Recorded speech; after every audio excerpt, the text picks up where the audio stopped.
About 2 days ago, one of the Islamic cleric in Kaduna State just raised an alarm that Tinubu is bribing the Islamic cleric with 500 billion naira. That is ½ trillion naira. So, what is the purpose of him bribing them? If you recall that so many people from the northern extract, especially the Islamic cleric, have vowed to work against Bola Tinubu because of what he has been doing. They claim he's doing it against them, like the issue of US intervention, like the issue of insecurity, and so on and so forth. But I am saying that you can't blame everything about insecurity on Tinubu without taking part of the blame as well. So all of you people are involved in this insecurity matter. Tinubu is not exempted, and your people, the Islamic cleric, should not be exempted. I've seen so many newspapers where you claim that Boko Haram are your brothers. Nuhu Ribadu continue to reaffirm it. Shegumi continue to reaffirm it. So don't put it only on Tinubu. You all are guilty of this issue, but that is not my concern. Now, I have seen 12 attacks on the opposition ADC, especially from the southern part of the country. There is a resolve to attack every rally, every issue that at the end they are in power. Police can back them up. Anything can happen. Okay. Why are they attacking all these political parties gathering in the south? This is because they know that North is not guaranteed for Tinubu. Stay with me. Now, I was listening to Sunday Igboho, and this is what he have to say. Beyond 2027, 100%. 100%. About to endorse that's why I do more Atiku be with that's why I do online.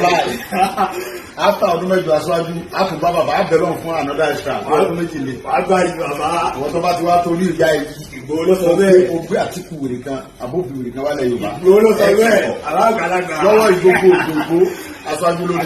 100%. Kó láti dìbò. Kò sọ náà. Aṣáájú ni o, second time. Yeah, Sunday Igboho devs Atiku P2B. He even went ahead to say that third term is guaranteed for Tinubu. I mean third term, not second term. Anyway, you see, I don't actually understand what Sunday Igboho is after. Okay, I don't know what he's after. I understand that Tinubu and some Yoruba leaders helped him to quench his matter and so on and so forth. So is that the reason why he just aligned with APC? Or because his people, I spoke with so many of his people, they feel betrayed. His people are feeling that they are betrayed by Sunday Igboho. But by the way, this thing can only happen in a banana republic or in a zoo, where someone will come out to tell other political parties not to campaign in his area and take this threat on serious at your own peril. Remember when Tinubu told them to grab it, snatch it, run away with it? They were stabbing people on punding bulls. They were stabbing people on punding units. So don't take all these threats for nothing. It might sound funny. They might say it while they are laughing. Remember what is it called? This man, Minister of Security, the governor of Edo State, the man have been, talking about no banner will be raised in Edo State. No banner at all will be raised in Edo State that belongs to any other party apart from APC. Now, a lot of people are looking at it and say, oh, Nigeria is going into one party state. Nigeria is going into one party state. Come on, calm down. It's not just all about one party state. Nigeria is going into one religion, one party, and this is the core value of Islamization. Now, this will sound so absurd. You might not even comprehend what I just said at this moment. Let me explain it more. When you see Hamas, Boko Haram, ISWAP, Hezbollah, all these terrorist organizations, after killing, they used to make one sign. This is the sign. Yeah. It means one authority under Allah. One authority under Allah. You may not understand what I'm saying, though. One authority under Allah. Now, let me explain it deeper. Anything about Sharia, anything about radical Islam, they don't have to. They don't like to. They believe in one. They believe in unifying voice. So when you see what is going on in Nigeria, if I link it to Islamization, people will say, oh, this guy have come again. No, calm down. You are the one that doesn't understand it. I understand this very well. You are the one that don't get it. This is all about one authority. That is Islam for you. All these radical Islamists, they want one authority, everything one Sharia law, no Nigerian constitution, everything one, under. I am telling you this. Now, for so many people who are a winning too, you don't know what is going on in Nigeria. You don't even understand why terrorists continue to kill people, why the government are keeping quiet and clapping for the terrorists. In return, they will reward the terrorists by forgiving them and putting them back into the society. You are so dumb to understand what they are doing, right? Don't get it twisted. These people know what they are doing. You are the one that don't even understand it. This is all about one authority under unifying voice. That is what every terrorist wants. That is what everyone who desire to have Sharia in Nigeria wants. They want one, like, so that it will be easy to control. It will be easy to control. If they want to implement something, no opposition. Like, these people don't like opposition at all. They don't like opposition. Let me give you an example. 12 countries restricted Bible on earth. In 12 countries, you can't use Bible like that. But 7 countries banned Bible totally. You can't hold Bible in these countries. Okay? I want you to go and always verify what I'm telling you. Now, it comes out that there is no country in the world, including in the Vatican, that banned Quran. You know why? Christians, Jewish, other religious people, they are not scared of anything.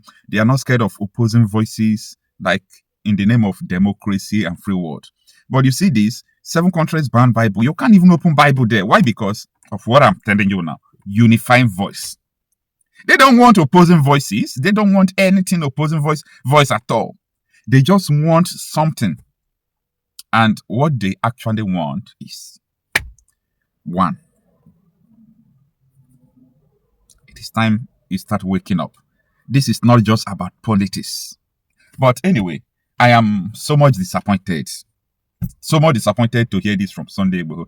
I can't even imagine that Sunday Igboho made this statement. So what about, I also have most of his videos talking about the Fulanis coming out to take away their culture, to kill his people, to bring even the religion that they don't want. So what happened to Sunday Igboho? What actually happened? I understand that these offers, were presented to him in course of his agitation for Oduduwa Republic. I understand that it wasn't only him. In Nnamdi Kanu, so many offers have been, given to him as well. But I used to say one thing, and you see, you might hate Nnamdi Kanu. This is why I like him. Anybody who cannot think about the future or the future consequences, the person cannot actually give you prosperity. The person cannot actually give you lasting solution to problems. The problem we're having in Nigeria today require a very long lasting solution. And it's not what you can just do temporarily by political regime change or by this, by that. You must remain consistent, believing what you are believing, fighting for it. History has demonstrated that consistency is the key of so many, victories that people have today. You've got to remain consistent to what you believe. Like Anglican church people, they said if you are running a race and you go back, the ones you've run, the ones you've accomplished before, it will become a total waste of energy, waste of time, and waste of everything you can think and imagine, effort. So everything Sunday Igboho have done in the past is now wasted, because it's like he's now eating from his vomit. This is unacceptable. His people are totally disappointed at him. He shouldn't have come out to make such statement. We started seeing him in rallies, putting on APC cap. Now, am I against someone joining APC? No, Okocha cannot be against one joining APC now. Okay? I personally, in fact, every human being, we are political animals. We all are political beings. We are political creatures. So, I'm not against someone joining APC, doing this, doing that, but to the extent of trying to attack Atiku, attack P2B, attack... No. That is the height of it all. I think Sunday Igboho should apologize. Yeah. You need to apologize because, let me tell him, Tinubu just have, let me say, if everything goes in his way, let me just put it in this way. He just have 4 years. If everything goes his way, he just have 4 years. So, after 4 years, what are you going to do? After threatening the North, the Southeast that nobody should come and campaign in your area. Then what happened after that 4 years? I don't know whether we used to think or reason at all. It is what it is. Nigeria is irredeemable. And anybody who believes that political regime change is the hope of the people, the person have to go back and rethink again. Beyond 2027, 100%. 100%. About to endorse. That's why I do more Atiku be with the capital. That's why I do online. After ọdún mẹ́jọ aṣáájú àtúbà bàbá abẹ́lọ́ fún another extra ọdún méjìlé àgbà yìí bàbá àwọn tó bá ti wá torí ìyá Ìgbòho ló sọ bẹ́ẹ̀ ó gbé Àtíkù wèrè kan àbófin wèrè kan wálẹ̀ Yorùbá Ìgbòho ló sọ bẹ́ẹ̀ alágbàlagbà lọ́wọ́ Ìgbòho aṣáájú lónìí 100% kó láti dìbò sọ̀rọ̀ náà aṣáájú ni o second time àdìgún náà mọ́.